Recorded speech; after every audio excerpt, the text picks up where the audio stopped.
socio-cultural factors for the misperceptions, no? In addition to weddings and other parties background, what are the other cultural factors you reveal? Yes, so mainly they mentioned about these functions is one thing, so that is the cultural part, I would say. But if I had to talk about the social part here, I didn't talk about that much here because of the time limitations. They say that because like they have these very, I don't know, very silly reasons. I mean, I don't have to say that silly reasons, but they say that when I consume alcohol, I can forget the long lost wife.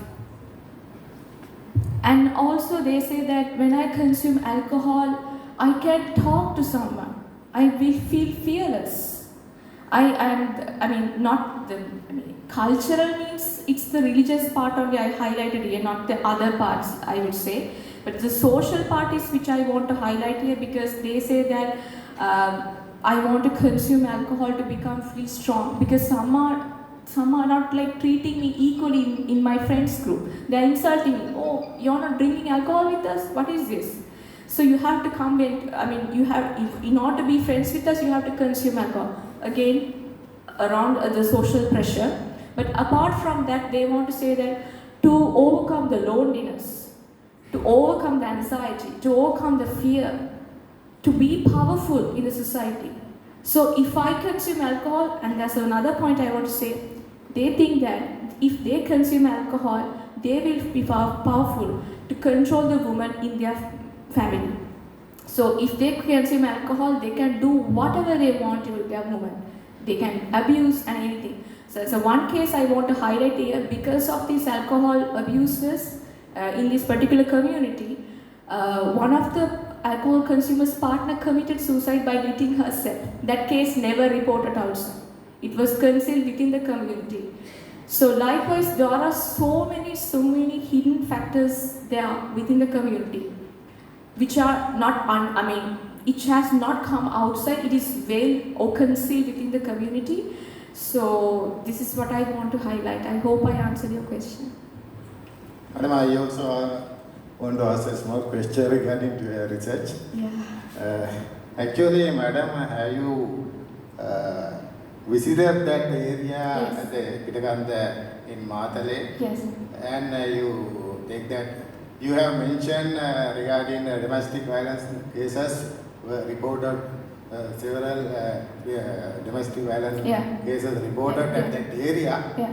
Have you get that data from the relevant police station, which is no. or have you attended that area and getting pragmatically to researching at that? This was not an official report, like I said. These cases were never reported to police officers because of the long-term tolerance and condition of the woman, because the women have conditioned to these abuses for a long period of time. They never report. They say that if I report these cases to any officials or authority, they will come and arrest my partner. What will happen to my children's future? What will happen to our family's future? That's what they're afraid of. So because of that, these are like these abuses. I'm not trying to generalize this. Again, I'm saying this is based on small amount of sample size I took this. But based on few case studies which I took from during my interview, I mentioned these domestic abuses within this particular community. So again, this is not a generalization. So I recommend if we could do a thorough study, again a good research study with the social work interventions and everything, I think we can do a better intervention for this particular community.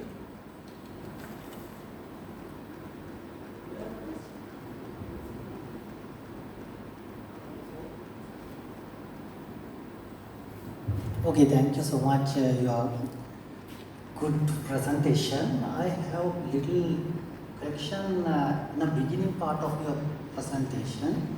You mentioned entirely alcohol consumption based on social learning theories, especially classical conditioning, operant conditioning, as well as social learning theories. Yeah.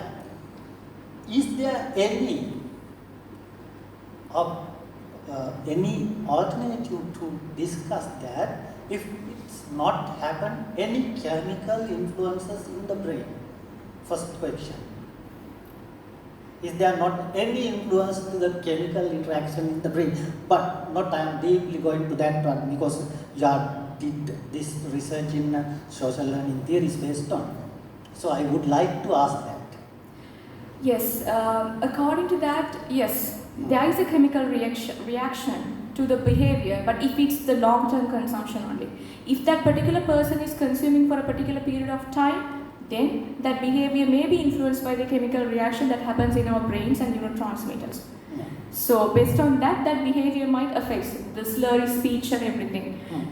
But the behavior, social learning behavior, I want to highlight that point here because sometimes some people mimic that behavior because they think that the social expectation. So once I consume alcohol, I have to behave in this particular way. It's engraved in our mind.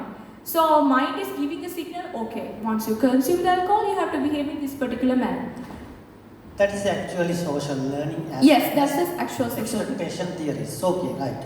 Now I asked that actually once a classic example you did your second explanation. So what is the wife could remember the man so while consuming alcohol. It's okay right now.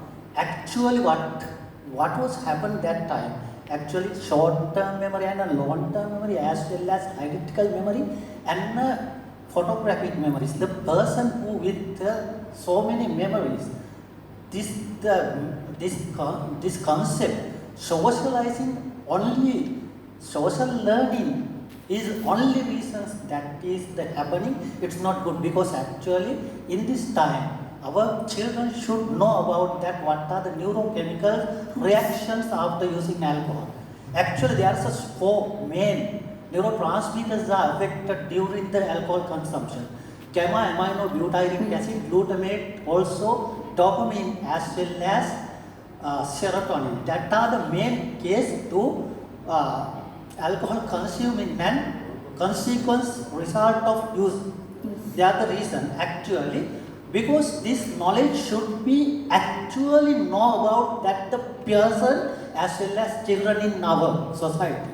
If not, always we are concerned that classical conditioning, operant conditioning as well as social learning are the only things to do happen this. Yeah. Okay, madam. So therefore, in this time, my opinion that we needed to real evidence-based scientific knowledge to socialize. It is very important thing. Actually combined with the social learning theories as well as some other neurochemical theories because now the world has totally changed.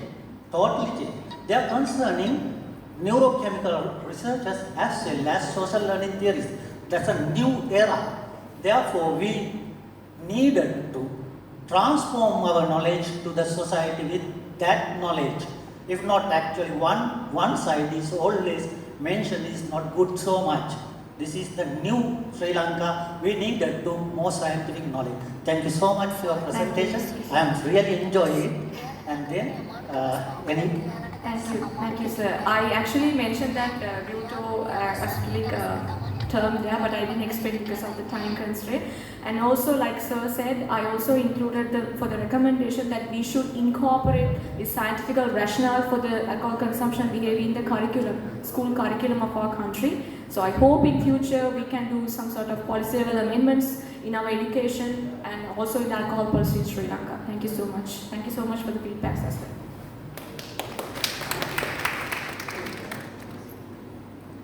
Okay, thank you very much.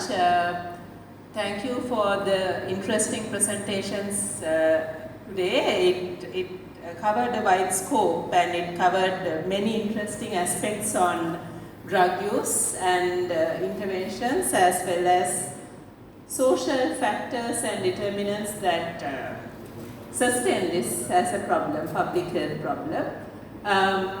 So thank you very much for the audience also for interactive engagement and participation. Do you want to say? Yes, I think we have finished well in time. We were given till 1:45, but we have lost a few presentations in the process, which has enabled us thereby to stop early and on time for lunch.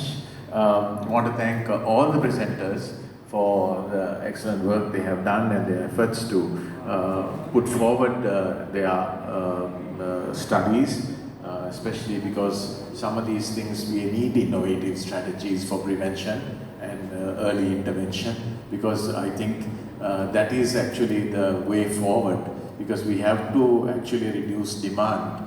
There is only so much we can do for the supply side, but the demand side we really need early intervention so that we can truly prevent our people from ever having to get caught up in some of these mythologies that are perpetuated.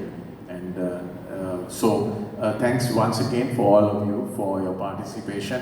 I take this opportunity also to thank the NDCCB for giving us the opportunity, also Dr. Vanshikar as well for being with me in this session, and hope you will have a good lunch break, and I think you have to